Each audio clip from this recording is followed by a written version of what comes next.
Hey guys, Professor Bill, Comic Book University, and Batman issue 97. This was a really fun comic book, dude. Whole lot to take in with this issue. Don't just skim through this one. Like, why would you ever skim through a comic book anyway? Shame on you. Shame on you. Let's get talking about who made this comic book so we can talk about the shame and how good the comic book was. All right, so this is Joker War Part 3. James Tynion IV is the writer. George Jimenez is on art. Tomio Morey on colors. Clayton Cowles doing the letters. Guilhem March and Tomio Morey on the cover. There's a variant cover by Francisco Mattina. And Batman was, of course, created by Bill Finger. Okay, so we get a bunch of stuff in here, dude. First off, we learn that the clown killer is, he likes to kill the clowns, and that the word is starting to spread amongst the Joker gang that he's literally coming to kill you. So they recognize, this is something that they didn't really let onto, but twice they mentioned in here, none of the Bats and none of the Robins ever kill. That's one of the rules that they have to follow. Otherwise, they can't play in the little, Bat cave, right? So they didn't let on to it, but that tells me that they know that he's alone. They know that he's operating alone. So that, hopefully that turns to something. But he goes on a bit of a murder spree in here, and it's fun. Zero complaints from me. So Batman, of course, is stuck in the movie theater with the Mark of Zorro kind of playing in the background. Yeah, and he's getting into some fights with some peeps. And, of course, he's got Alfred's voice in his imagination screaming in his ear, "I'm not, sir." And he's like, "I need your help, Alfred. I'm always here for you, sir." And it's like, wow, Bats is broken. I feel really bad, like I'm making fun and all that, but like I actually feel like I'm messing with an otherly abled person. You know what I'm saying? Like, wow, Home Slice is really messed up right now. And we get a great scene where he says, "I need to set off an EMP, and I need to get to the middle of that fray so I can do it." Alfred's like, if you set off that EMP, you're not going to be able to hear me anymore off of the equipment. But he's not actually there.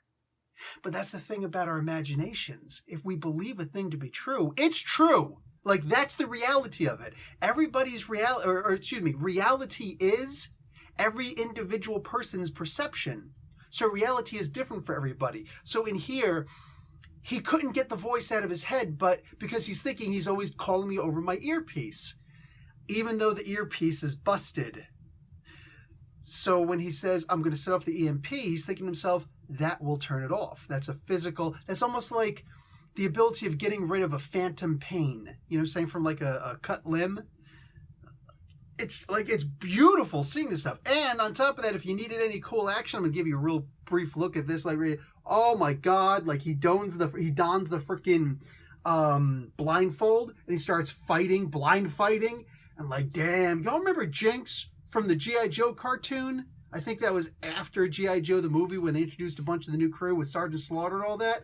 Yo, now it reminds me of this, like, time for lights out. And like, he just goes, time for lights. And just like, look at, dude, Jimenez straight murders it on this panel. Holy crap, look at it. It's like he's blind. Think about that. He's blind.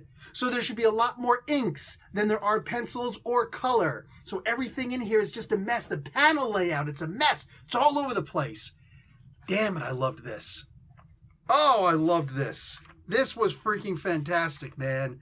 Also, besides the fact that Harley's hot, do I see a camel? I do not see a camel toe. Why am I being a perv? Well, because I'm also seeing a little bit of a clownawang. That's right. We've already had the freaking Batawang. Now we've got at least it's like a conceal and carry. Dude looks like he's smuggling bananas. What the frick is going on? Banana smuggler up in there.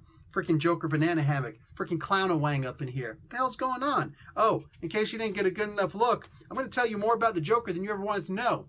Turns out he leans to the left. Dude. What's up with that? Jimenez is having a little bit too much fun with that.